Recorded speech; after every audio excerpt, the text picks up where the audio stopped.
In this video, I will show you how to fix the message that says this account might include sensitive content on X. First things first, open up any web browser you prefer. Once your browser is open, type in x.com in the address bar and hit enter.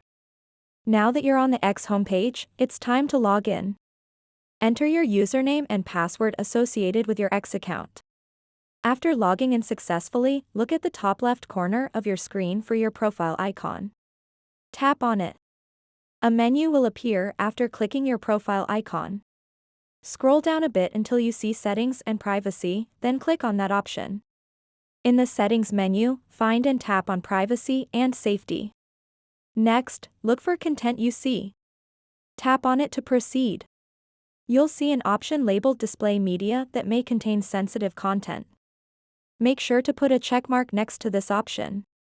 Once you've checked that box, it's essential to refresh the website. So that wraps up this tutorial. If you have any questions about this whole process, please let me know in the comments section below.